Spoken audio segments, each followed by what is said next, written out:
नमस्कार, मैं आपका अपना साथी दीपक कुलड़ी एडवोकेट। साथियों, मुझसे कई साथियों ने कहा कि हम जब भी पुलिस थाने जाते हैं वकील साहब, या हम जब भी एफआईआर दर्ज करवाने के लिए गए तो पुलिस में जो बाहर साधक अधिकारी है या फिर अन्य लोग हैं वो हमारे साथ रूड बिहेव करते हैं। कोई भी हमारे साथ ठीक से बिहेव नहीं करता, ठीक से बात नहीं करता। और हमें जब हमने कहा कि आप हमारी एफआईआर दर्ज कर दीजिए, तो उन्होंने कहा कि हम आपकी एफआईआर दर्ज नहीं करेंगे और तुमसे जो बन पड़ता है वो कर लीजिए, हम आपकी एफआईआर दर्ज नहीं करेंगे। और उन्होंने हमारे साथ गाली गलौज की और मारपीट करके हमें थाने से बाहर निकाल दिया। और हमें ऐसा महसूस हुआ कि हम तो इस देश में जो हैं वो नौकर की स्थिति में हैं और वो लोग जो पुलिस वाले हैं वो पावरफुल हैं और वो राजा की स्थिति में हैं, ऐसा हमें लगा। और वकील साहब, हमें काफी दुख हुआ अपने देश में ये व्यवस्था देख करके। और साथियों, हमारे तो राजस्थान के अंदर नारा भी है पुलिस के बारे में, कहा जाता है और पुलिस खुद नारा लिखती है कि अपराधियों में भय और आमजन में विश्वास, लेकिन हमें इसका उल्टा देखने को मिला। तो साथियों, मैं आपको बता देना चाहता हूं कि कोई भी पुलिस वाला, अगर आप शिकायत लेकर के आए हैं पुलिस थाने में और आपके साथ ऐसे बिहेव करता है, आपके साथ गाली गलौज करता है, मारपीट करता है, धक्के देकर थाने से बाहर निकाल देता है, तो आपको घबराने की जरूरत नहीं है। आप उनके ऊपर अटैक मत कीजिए, आप उनकी जो प्रताड़ना है वो एक बार सहन कर लीजिए।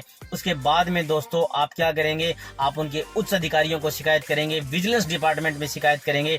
आप उनकी शिकायत जो है वो एसपी को भेजेंगे, एसपी के सामने खुद पेश होंगे। अगर फिर भी बात नहीं बनती है दोस्तों, तो आप कोर्ट के माध्यम से उस पुलिस वाले के खिलाफ मुकदमा दर्ज करवा सकते हैं। जी हाँ दोस्तों, क्योंकि आपने ये सवाल किया कि पुलिस हमारी एफआईआर दर्ज तो करेगी नहीं वकील साहब, तो हम एफआईआर कैसे कराएं। तो दोस्तों, इस देश में वकील भी हैं, इस देश में कानून भी है और आप इस देश में नागरिक, आर्टिकल 21 ये बात कहता है दोस्तों कि आपको जीने का अधिकार है। न केवल आपको जीने का अधिकार है, आपको सम्मान पूर्वक जीने का अधिकार है। इसलिए दोस्तों, आपको सम्मान पूर्वक इज्जत से जीने का अधिकार है। इसलिए आपको घबराइए मत, आप उस पुलिस वाले के खिलाफ एक्शन लीजिए। लड़ाई तो आपको ही लड़नी पड़ेगी दोस्तों। इस कानूनी लड़ाई जो है उसको फेस आपको करना होगा और वो पुलिस वाला खुद दबाव में आ जाएगा।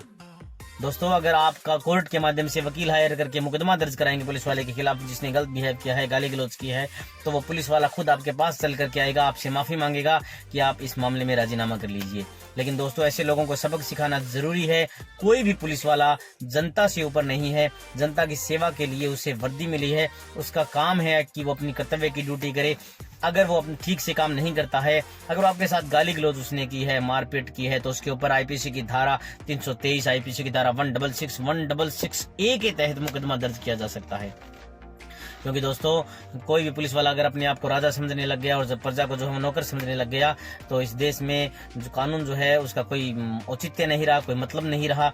इसलिए आप लड़िए अपने हक और हुकूक के लिए और लोगों को अवेयरनेस पैदा करिए लोगों के अंदर कि ये डरने की जरूरत नहीं है। कोई भी पुलिस वाला जो है उसकी ड्यूटी है हमारा काम सुनना, हमारी बात सुनना, हमारी एफआईआर दर्ज करवाना। और अकॉर्डिंग टू लॉ है जो है, अगर पुलिस वाला नहीं मानता है तो आप कोर्ट के माध्यम से भी आप लोगों को बता सकती हैं कि आप उसके ऊपर मुकदमा दर्ज करवा सकते हैं। इसलिए लड़ाई तो लड़नी पड़ेगी, क्योंकि कानून की किताबों में भी कहा गया है कि अन्याय सहकर बैठे रहना यह महादुष्कर्म है, न्यायार्थ अपने बंधु को भी दंड देना धर्म है। आप घबराइएगा मत कि पुलिस मेरा ये बिगाड़ देगी, पुलिस मेरा ये कर देगी।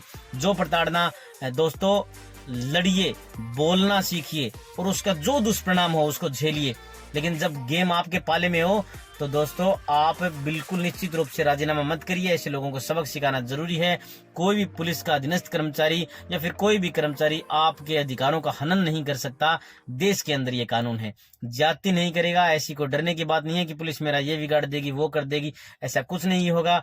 अगर पुलिस वाले ने गलत बिहेव किया है और आप उसके ऊपर एफआईआर दर्ज करवा देते हैं, तो खुद चल करके वो पुलिस वाला आपके पास आएगा, माफी मांगेगा और आपको राजीनामे के लिए प्रयास करेगा। इसलिए दोस्तों, बोलिए, लड़ना सीखिए और घबराइए मत। आपके अंदर का जो भय है वो निकालिए, क्योंकि ये सब शिक्षा से ही संभव है। ये सब लॉ से ये सब जो चीजें हैं वो कानून की किताबों से संभव है। इसलिए एलएलबी करना प्रत्येक एक आदमी के लिए कानून जानना बेहद ज्यादा जरूरी है। क्योंकि दोस्तों, अगर आप कानून नहीं जानोगे तो आपको पता ही नहीं होगा कि पुलिस वाला जो कह रहा है वो सच है या नहीं, क्या ये वास्तव में हमारी एफआईआर दर्ज नहीं करेगा और हम घर मन महसूस करके बैठ जाएंगे। इसलिए आप बोलिए, लड़ना सीखिए दोस्तों। Thank you.